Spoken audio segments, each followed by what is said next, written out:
Well, some of you know that Peter and Jeff and I have been going to the Grace of Douglas Nursing Home on Sunday afternoons to do worship service for the residents there. And we do this on a regular rotating basis with some of the other local churches.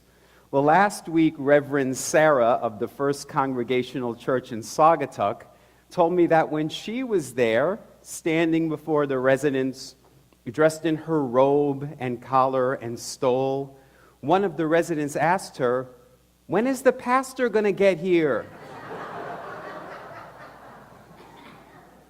And Reverend Sarah explained that she is the pastor. And she said the resident looked all confused, and he said, "But you're a lady." Now, I am sure that this is the first time ever in this man's life. I'm sure he's a good Christian man, but the first time ever in his life that he ever saw a woman minister. Now, although women make up almost 50% of lawyers in our country and almost 50% of doctors in our country, they make up only 9% of Christian ministers.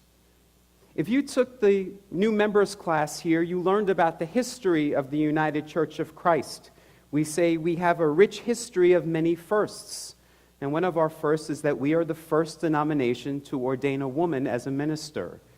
And yet in 2017, there are so many Christian churches that still refuse to ordain women or to allow them to serve as elders or in any type of leadership position. And their reasoning is the Bible. They say that Jesus had 12 apostles, and they were all men. And they quote from the Bible. They quote from 1 Timothy chapter 2, which says, "Do not allow a woman to teach or to exercise authority over a man. Rather, she is to keep silent." And we hear in 1 Corinthians 14, "Women are not allowed to speak in churches. Therefore, they will be silent." Those words are in the Bible. And it is why, in 2017, we see that women are still looked at as being inferior to men. We saw this week in Washington how a white woman was silenced for reading the words of a black woman before Christian men. There are people alive today who were alive when women were not permitted to vote. It's not that long ago. People are still breathing who were alive back then when women couldn't vote in our country. How did women get the vote? How did women become pastors? By following what was in the Bible and just keeping quiet? Just sitting there doing nothing? Women got the right to vote by taking to the street, by making their voices heard, by not sitting quietly. That is how change happens. In today's gospel, it seems like Jesus is talking about adultery and divorce, but actually he's talking about women. Jesus is saying, you believe women are inferior to you. You believe women are your property, but I tell you, they are not. That's what Jesus is getting at. Jesus actually had a lot to say about divorce. If you take his words throughout the Gospels about divorce, you could fill up a whole pamphlet about them. He had quite a lot to say about this topic. Jesus felt it was important. Many Christians today, the topic of divorce is not important to them at all. They don't pay attention to Jesus' words. Up until this year, only one president in our country's history had ever been divorced, Ronald Reagan. And yet, last November, 80% of white evangelical Christians had no issue voting for someone who has not only been married twice, but 3 times. It's not an issue for them anymore. But you know what is an issue for them?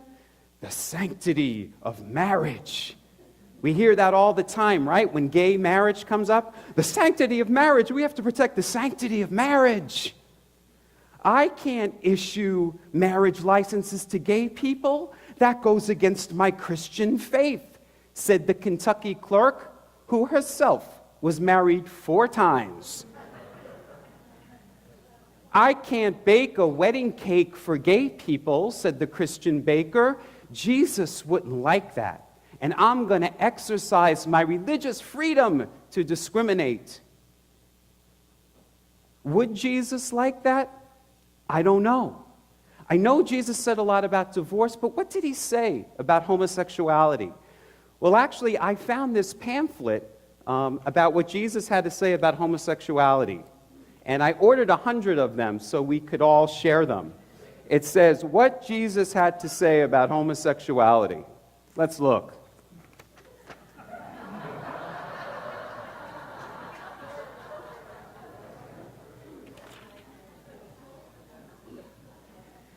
If this was such an abomination, don't you think Jesus would have mentioned it at least once?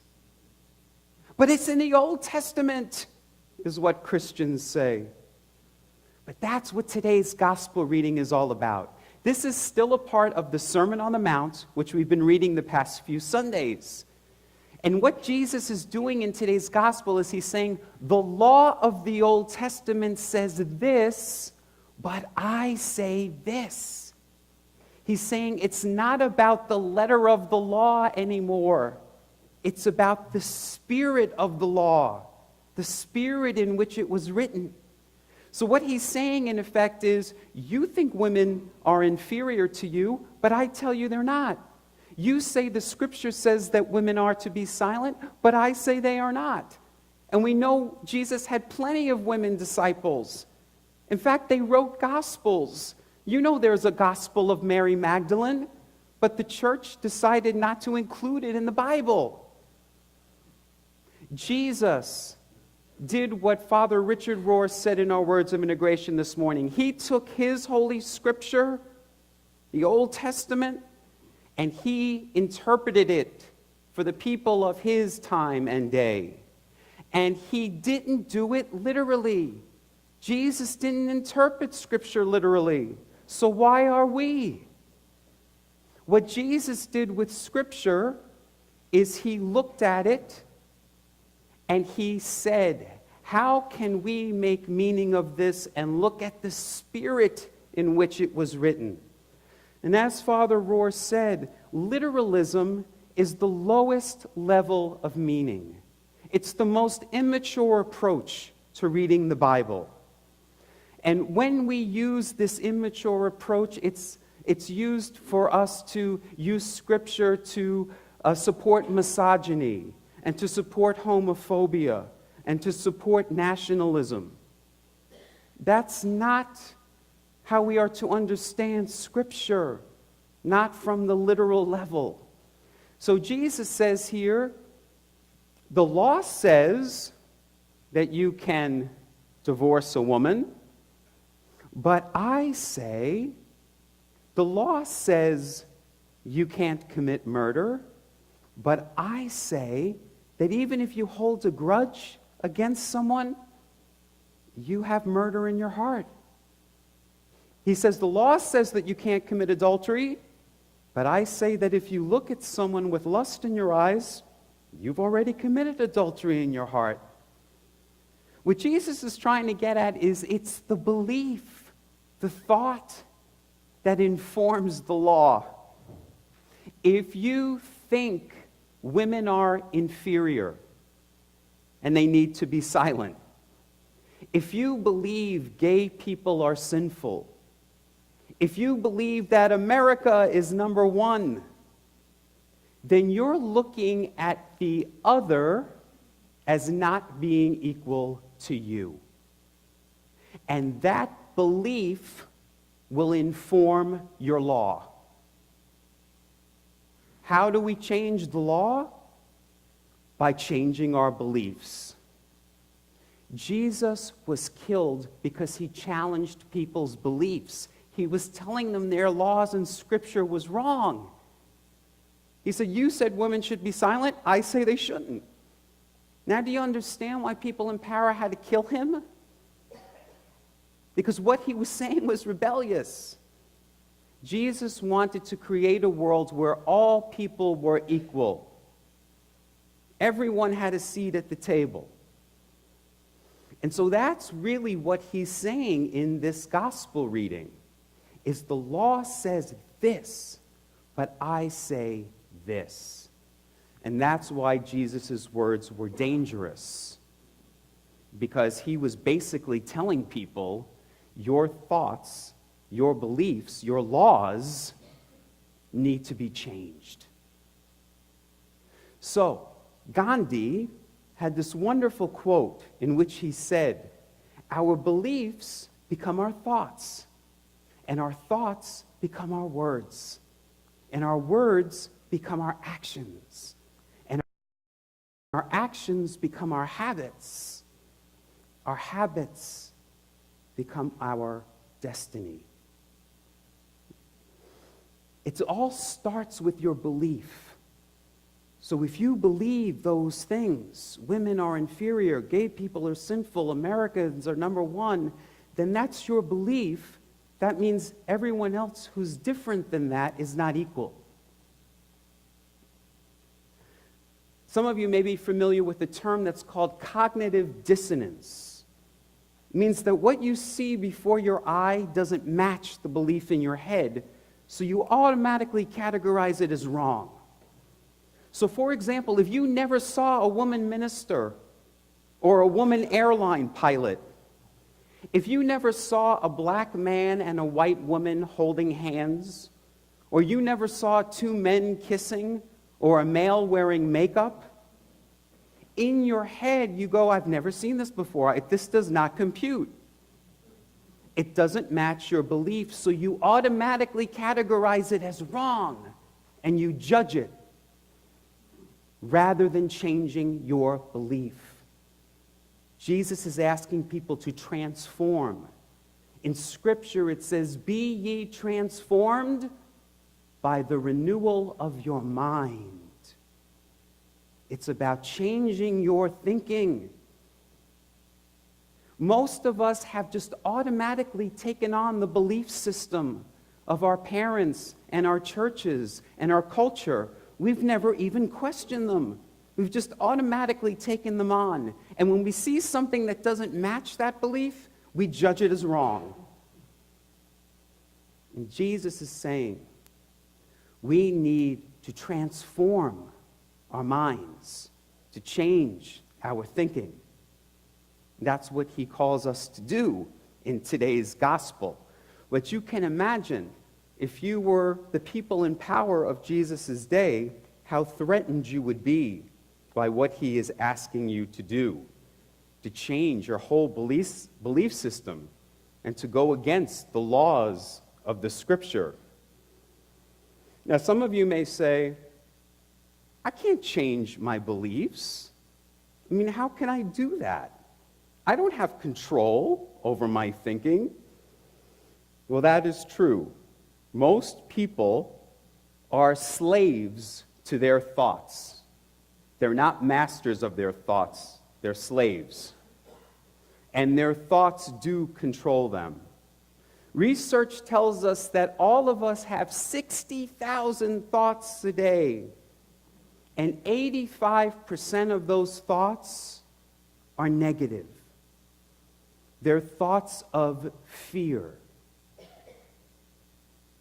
And when we have those beliefs that the other is something to be feared, that, as Gandhi said, informs our values and informs our laws. So we need to change our beliefs to see people not as the other, but as one. Which brings us to the topic of love. Jesus calls us to love one another. Not to love you, but but to love you. It's a very radical thing to love people, all people, people who are different from you. But that is what he is calling us to do in today's gospel message, and actually throughout all of his teachings. It was Jesus' greatest teaching. So how can you work on changing your beliefs, not being a slave to your thoughts? Well, the good news is that you can. Spiritual teachers throughout history have taught us. They've taught us about affirmative prayer. They've taught us about meditation. They've taught us about using mantras. All of these things help us to transform ourselves, to renew our mind. And in our first reading from Deuteronomy today that Lynn read for us, it says, I have put before you prosperity and adversity. Choose prosperity. I have put before you death and life. And it says, choose life. You get to choose. You have the choice. Don't be a slave to your beliefs and thoughts. You get to choose how you are to respond. And following the teachings of Jesus to love one another informs that. If your thought is a thought of fear, we can't let these people in. They're scary. Then that's not a thought of love. And Jesus is asking you to transform that thought.